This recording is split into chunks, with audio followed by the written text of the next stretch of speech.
El enfoque del día de hoy es perspectivas de última generación. Generalidades. Es posible afirmar que estos modelos de trabajos en la rama de clínica tienen en común otorgar un énfasis al análisis de la funcionalidad de la conducta. Toman la flexibilidad como criterio de adaptación ante los problemas, en vez de desaparecerlos. La primera psicoterapia es analítica funcional. Bases teóricas. Se desarrolló en el marco del conductismo radical de Skinner. Muchos lectores pueden asociar erróneamente a Skinner con la explicación de la presión de palancas en ratas dentro de cajas experimentales. Por el contrario, Skinner intentó explicar la relevancia de las contingencias de reforzamiento en la comprensión de procesos humanos, fundamentales como la percepción, la sensación de sí mismo, la identidad, las creencias, el lenguaje, la poesía, la felicidad, la personalidad, el amor y la creatividad. ¿Qué es en sí? Es un tipo de tratamiento psicoterapéutico centrado en la emisión de patrones de conductas y su funcionalidad es la vinculación positiva entre terapeuta y paciente, promoviendo el cambio conductual hacia el comportamiento y creencias más adaptativos. Descripción del tratamiento. Hace que la propia relación entre el cliente y su terapeuta sea un proceso de cambio. Esto se consigue a través de un análisis individualizado de los problemas del paciente, especialmente los que ocurren durante la propia terapia, y la aplicación de intervenciones en vivo dentro de las sesiones de tratamiento. Esta forma de actuar supone para la terapia de conducta una nueva manera de enfocar el proceso de tratamiento. A continuación mencionaremos 5 estrategias terapéuticas para poder llevar a cabo en esa terapia. 1. Detectar las conductas clínicamente relevantes que ocurren durante la sesión de tratamiento. 2. Construir un ambiente terapéutico que haga posible la aparición de conductas problemáticas y permita desarrollar mejorías en la conducta del cliente. 3. Reforzar positivamente de manera natural las mejoras conductuales del cliente. 4. Detectar qué propiedades de su propia conducta son reforzantes para el cliente. 5. Propiciar que el cliente desarrolle habilidades para analizar desde una perspectiva funcional y la relación entre sus conductas y otros factores. ¿Cómo trabaja la psicoterapia analítico-funcional? El psicólogo se guiará de 3 bases muy importantes. Pero en sí, ¿qué significa conductas clínicamente relevantes, CCR? Las conductas del cliente son cualquier cosa que puede una persona hacer, como hablar, pensar, sentir, oír, recordar, entre otras cosas. Conductas clínicamente relevantes 1, CCR1. Las de tipo 1 son los problemas del cliente que ocurren durante la sesión y que dentro de la terapia tiene que disminuir. Están bajo control de estímulos y suelen tener funciones de escape y de evitación. Conductas clínicamente relevantes 2, CCR2, son las conductas que se consideran mejorías del cliente que ocurren durante la sesión. Conductas clínicamente relevantes 3, CCR3, son las interpretaciones del cliente de su propia conducta y lo que cree que causa. Es importante mencionar los objetivos, como conseguir que las conductas relevantes 1 reduzcan, que las conductas relevantes 2 aumenten y que por último, dentro del proceso de conductas clínicamente relevantes 3, faciliten el cambio del cliente. En conjunto, el objetivo general es ayudar a desarrollar diferentes formas de pensar más eficaces incrementando actividades que obtengan realización y logros. Por último, tener en las relaciones terapéuticas como una forma de aprender nuevos patrones en relación con los demás, y esto hará que sientan mejor consigo mismo. Esta psicoterapia se pueden aplicar en diferentes áreas como trastorno de ansiedad generalizada, en pareja, en el área de depresión, en el área de trastorno obsesivo compulsivo y de trastorno límite de personalidad, entre otros. Continuando con la exposición, yo, Mariluz Pillaca Valencia, les hablaré sobre la terapia conductual dialéctica. Origen: creada por la doctora Marsha Linehan a finales de la década del 70 del pasado siglo. La terapia dialéctica conductual es consecuencia de la insatisfacción de Linehan y sus colegas con los resultados que obtenían de la aplicación de la terapia cognitivo-conductual en poblaciones de pacientes multiproblemáticos. Inicialmente desarrollada para el tratamiento de personas con conductas suicidas y trastorno límite de personalidad. Actualmente es el tratamiento de primera línea para esta población. Se ha aplicado con éxito en otros trastornos como la depresión o el abuso de sustancias. Entonces, ¿qué es? La terapia dialéctica conductual es un tipo de terapia cognitivo-conductual que utiliza la terapia individual y la grupal para capacitar a las personas a aprender y utilizar nuevas habilidades para desarrollar una vida que vale la pena vivir. Conceptualmente, el término dialéctico implica la existencia de fuerzas en oposición que llevan a la evolución personal y social. De especial interés para la terapia dialéctica conductual son las fuerzas de cambio y de aceptación. Linehan observó que en la terapia cognitivo-conductual se hacía un énfasis excesivo en la necesidad de cambio, lo que llevaba a que los pacientes se sintieran culpables e incomprendidos. Sin embargo, si a la par de la necesidad de cambio se trabaja la aceptación de sí mismo y lo que rodea al paciente, las posibilidades de éxito terapéutico se elevan. Además de este cambio conceptual, hay que hacer notar que la terapia dialéctica conductual cuenta con un programa estandarizado y plasmado en un manual que guía todo el proceso terapéutico. Características. TDC es una modificación de la terapia cognitiva conductual. La terapia dialéctica conductual es un programa intensivo y altamente estructurado que ha sido adaptado específicamente para adolescentes con inestabilidad emocional extrema, incluyendo la autolesión e ideación suicida. A los consultantes también se les pide que llamen a sus terapeutas individuales antes de desplegar una conducta problema, ya sea cortarse, consumir sustancias, vomitar o hacer una tentativa de suicidio. El terapeuta y el paciente buscarán entonces alternativas a la conducta autolesiva. Objetivo y funciones. El más importante de todos los objetivos es ayudar a las personas a crear una vida que valga la pena ser vivida. En el entorno de la terapia dialéctica conductual se habla de funciones y hay claramente 5 definidas. 1. Aumentar las capacidades, por ejemplo, las relativas a la regularización emocional, el centrarse en el aquí y ahora o de las habilidades interpersonales. Generar las habilidades, es decir, que lo aprendido en consulta sea aplicado en contextos naturales de la vida diaria. En este sentido, el coaching por vía telefónica es una herramienta útil. 3. Mejorar la motivación y reducir las conductas disfuncionales, un objetivo ambicioso dada la complejidad de la población de los pacientes a los que va dirigido ese tratamiento.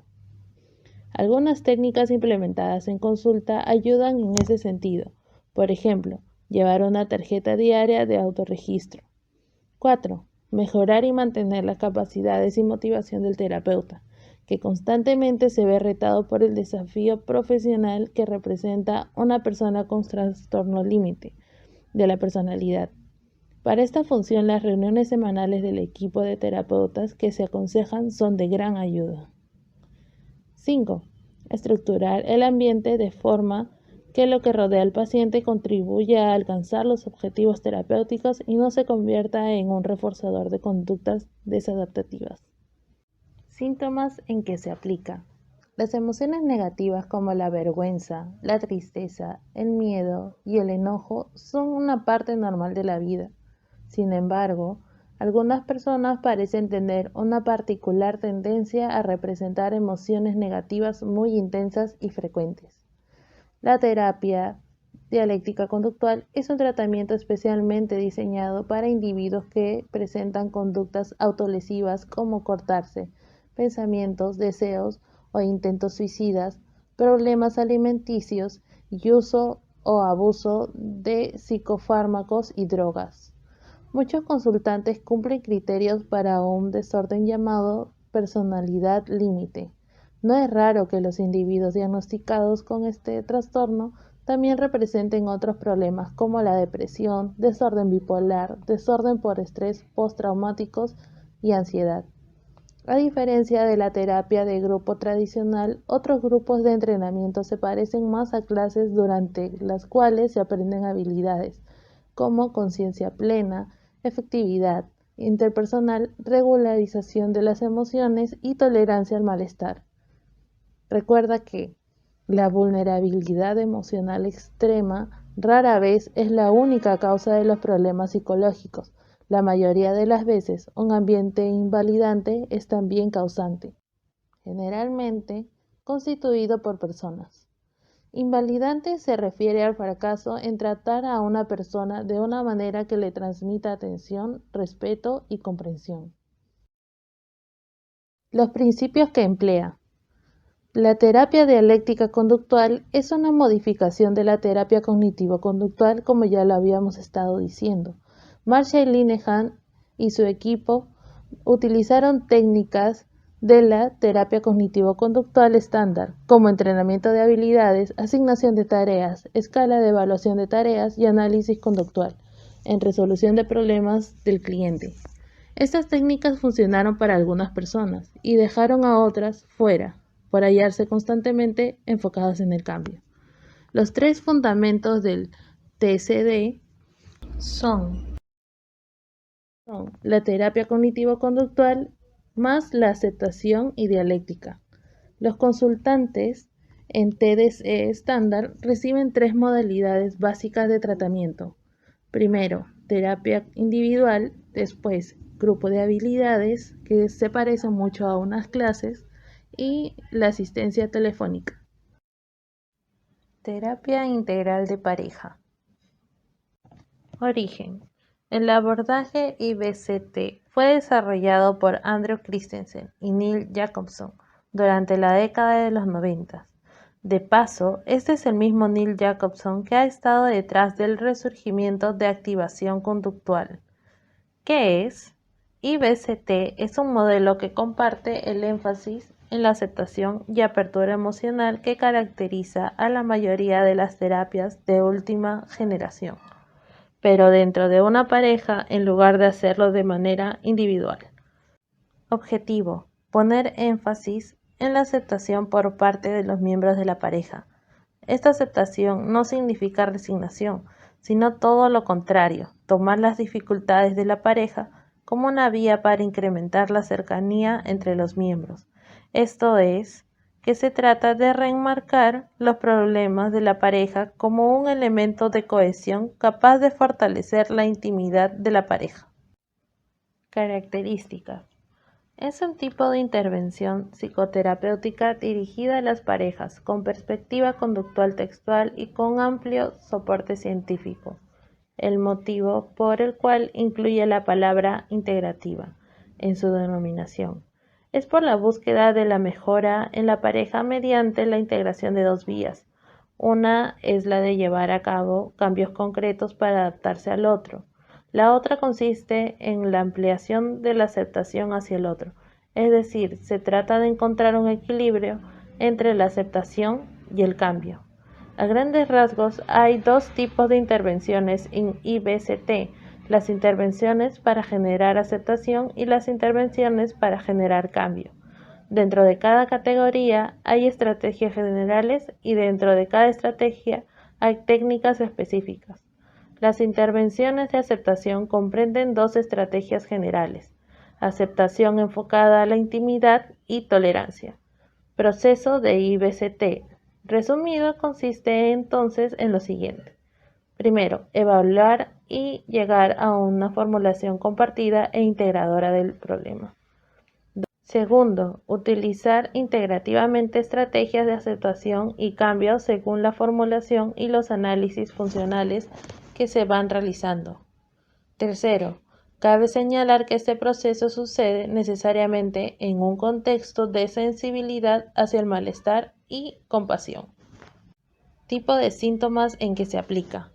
Las últimas investigaciones sugieren que muchas parejas deciden acudir a terapia porque se sienten en una situación de estrés disfuncional o distrés que se prolonga en el tiempo. De estas parejas que finalmente se deciden a llevar a cabo el tratamiento, 2/3 de las parejas siguen unidas y con una mejora significativa de su relación al terminar el tratamiento, resultados que se mantienen más allá de los 2 años después de haber terminado el tratamiento. Principios que emplea. Esta intervención psicológica se apoya en la teoría conductista radical, formando parte del cada vez más amplio abanico de las terapias conductuales de tercera generación, también llamadas terapias contextuales funcionales. La terapia de aceptación y compromiso surge en el conductismo radical en la década de los 90, siendo una alternativa al trabajo terapéutico con problemas de índole emocional y donde el terapeuta no tiene control directo sobre el ambiente donde viven. ¿Qué es la terapia de aceptación y compromiso? Es una de las más utilizadas y flexibles, ya que pertenecen a las terapias de la tercera generación o tercera ola. Esta tiene su lógica de funcionamiento en el aprendizaje relacional. Pone énfasis en el diálogo y el contexto funcional, orientada a tomar acciones efectivas guiadas por nuestros valores más profundos, en las que estamos totalmente presentes y comprometidos. Pero lo cierto es que una vez que conoces a fondo esta terapia, tu perspectiva vital cambia. Hay que tener cuidado con la forma de entender la palabra aceptación, que no significa resignación. Aceptar una situación que te duele o te incomoda no es resignarte y sufrirla, sino aceptar que está ahí, manejarla para que no te impacte demasiado en tu vida y no te nuble tu mente para poder encontrar la mejor solución. ¿Cuál es el objetivo? Es crear una vida rica y significativa, aceptando el dolor que inevitablemente viene con ella. Por supuesto que al intentar crear esa vida nos vamos a encontrar con toda clase de barreras bajo algunas formas como pensamientos, imágenes, emociones, sensaciones, impulsos, recuerdos. Por ello, esta terapia busca alterar la función de esas experiencias privadas, generando flexibilidad en la regulación del comportamiento. Dentro de las características de esta terapia, podemos encontrar a la metáfora, que es una intervención y una herramienta muy utilizada en los últimos tiempos. Su objetivo es poder transmitir un mensaje de forma clara y agradable. Generalmente, estas son transmitidas en forma de un cuento o una historia, teniendo como ventaja que son fáciles de recordar y comprender. También pueden generar las bajas defensas psíquicas del paciente y pues fomentan la imaginación y la creatividad. La siguiente es la paradoja, siendo formulaciones que resaltan las contradicciones entre las creencias literales del individuo y las propiedades funcionales de las reglas de evitación. Estas excavan las construcciones verbales que no ayudan en ciertas áreas al aplicarse en fenómenos no controlables verbalmente y que al hacerlo proporcionan resultados paradójicos. Último, los ejercicios experienciales. Proporcionan contacto directo con el yo en contexto, también con las funciones verbales que actúan como si fueran barreras físicas, por ejemplo, el pánico. Establece condiciones para que el cliente experimente cómo son y cómo actúan sus procesos verbales. A veces son dolorosos, por ello el cliente tiene que darles un significado valioso. Esta terapia se puede aplicar en la depresión, en los patrones obsesivos compulsivos, ansiedad, fobia social, consumo de drogas como el alcoholismo, el tabaco, miedos, preocupaciones, actos autolesivos que se generan especialmente en los jóvenes, en el manejo de estrés laboral, entre otros. De la terapia de aceptación y compromiso. En primer lugar, de la terapia de aceptación y compromiso. En primer lugar, encontramos a la aceptación, que implica en hacer espacio a emociones indeseadas, sensaciones, impulsos y demás experiencias privadas. Se trata de permitirles ir y venir sin luchar contra ellas, huir de ellas o prestarles una indebida atención. ¿Te sientes ansiosa, con miedo o enfadada? Seguro que no quieres sentirte así y te resistes. Entonces la emoción se hace más intensa, más grande, te envuelve y te atrapa. Solo tienes que aceptarla. La difusión cognitiva, como segundo paso, enseña a relacionarte con tus pensamientos de una forma diferente. Se sabe que primero aparece el pensamiento. Ese pensamiento te genera una emoción negativa y tú te crees al pie de la letra tanto en el pensamiento como en lo que estás sintiendo. En este punto aprendes a observar los pensamientos, imágenes, recuerdos y otras cogniciones como lo que son eventos amenazantes, llegando a reducir el impacto de ese pensamiento al observarlo con cierta distancia. ¿Te resulta útil pensar que no vales para nada o que eres incapaz de hacer ciertas cosas? En tercer lugar, encontramos a la experiencia presente. Brinda total atención a la experiencia en el aquí y ahora, focalizándose y comprometiéndose totalmente en lo que se está haciendo en ese momento. Te aleja del desbordamiento emocional y te ayuda a ser consciente de que la vida es algo más que ese malestar que estás sufriendo. Observa y siente a tu alrededor. Escucha, mira, saborea o toca. Si te encuentras en el momento presente, descubrirás que hay más cosas que son tan reales como tu sufrimiento. El yo observador. Desde esta es posible experimentar en directo el hecho de que no somos nuestros pensamientos, emociones, recuerdos, impulsos o sensaciones. Estos fenómenos cambian constantemente y son aspectos periféricos de nosotros, pero no lo son en esencia de quienes somos nosotros.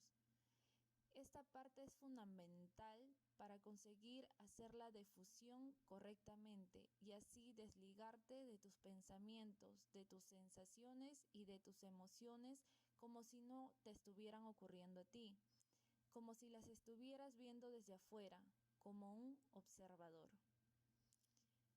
Claridad de valores. En este punto tienes que clarificar lo que es más importante desde el fondo de tu corazón. ¿Qué clase de persona eres? ¿Qué es lo más significativo y valioso de nuestra vida y qué queremos representar en esta? Esta etapa es para marcarte a ti mismo, a ti misma, de recordarte o resaltar lo que es más importante para ti, tus valores, la familia, el trabajo, sentirte bien contigo mismo, el amor, la generosidad, la amistad. Esto ya depende de cada uno, pero identifica esos valores. Preguntas como ¿cuáles son tus valores? ¿Qué es lo más importante de tu vida? Por último, una acción comprometida. Con una mejor relación con tus pensamientos y emociones y con tus valores identificados, ya puedes emprender el camino hacia una vida llena de significado, comprometiéndote contigo misma o contigo mismo. establecer metas guiadas por valores e involucrarse en acciones efectivas para poder alcanzarlas. Continuando con la explicación, hoy día voy a hablarles sobre el mindfulness o terapia de la atención plena. Para empezar, tenemos que saber qué es el mindfulness. El mindfulness se puede entender como atención y conciencia plena, como presencia atenta y reflexiva a lo que sucede en el momento actual. Pretende que la persona se centre en el momento presente de un modo activo, procurando no interferir ni valorar lo que se siente o se percibe en cada momento. Como procedimiento terapéutico busca ante todo que los aspectos emocionales y cualesquiera otros procesos de carácter no verbal sean aceptados y vividos en su propia condición, sin ser evitados o intentar controlarlos. Antecedentes del mindfulness. Se considera que el origen del mindfulness se sitúa hace unos años, más o menos unos 2500 años, en la tradición budista con la figura de Siddhartha Gautama, el Buda Shakyamuni, que fue el iniciador de esta tradición religiosa y filosófica extendida por todo el mundo, y cuya esencia fundamental es la práctica del mindfulness, procedimiento que parece ser recibió de otros maestros y él lo perfeccionó. De manera que seguramente alguna forma de mindfulness ya existiera desde hacía mucho tiempo y fuera practicada por seres humanos muy primitivos. Como se puede observar en la imagen, esa es la posición que los budistas usaban para hacer la técnica del mindfulness. Origen del mindfulness. Jon Kabat-Zinn popularizó e impulsó el uso de la meditación mindfulness como un procedimiento para tratamiento de trastornos psicológicos o psicosomáticos. En 1979 creó el Centro Mindfulness en la Facultad de Medicina de la Universidad de Massachusetts para tratar aquellos casos y problemas clínicos que no respondían adecuadamente al tratamiento médico convencional. Desde entonces, el centro viene aplicando esta técnica con todos sus pacientes, mayormente con los pacientes que sufren de estrés. El mindfulness como terapia cognitiva. Fue originalmente desarrollado como un programa de tratamiento para el estrés emocional y la ansiedad, y como un programa de prevención de recaídas en pacientes con depresión. El programa combina la meditación mindfulness con la adquisición de habilidades prácticas que caracterizan a la terapia cognitiva, como la interrupción de patrones de pensamiento que conducen a estados depresivos o ansiosos. El mindfulness en terapia cognitiva cuenta con dos pasos muy importantes. El primero, que es la regulación de la atención, y el segundo, se apoya la mente de la respiración consciente. Aplicación del mindfulness.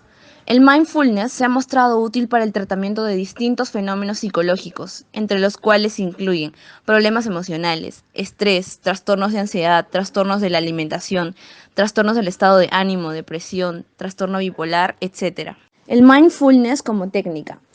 El mindfulness como técnica poseería una serie de características. Entre ellas se encuentra centrarse en el momento presente, apertura de la experiencia y otros hechos, aceptación radical y no valorativa de la experiencia, elección de las experiencias en centrarse, mirar, actuar o implicarse.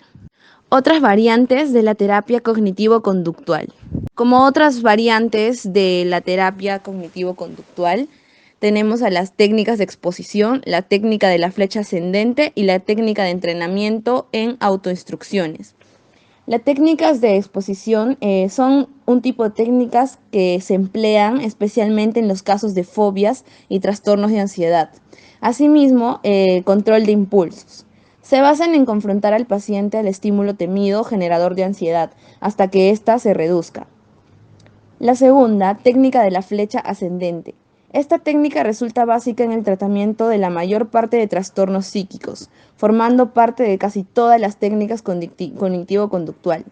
Se basa en la modificación de los esquemas de pensamiento del paciente a través de diversos métodos. Entrenamiento en autoinstrucciones. Esta técnica resulta básica en el tratamiento de la mayor parte de los trastornos psíquicos, formando parte de casi todas las técnicas cognitivo-conductuales.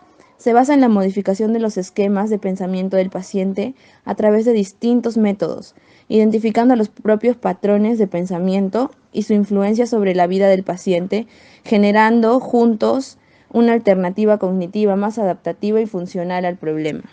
Esa es toda la exposición del día de hoy. Muchas gracias por prestar atención.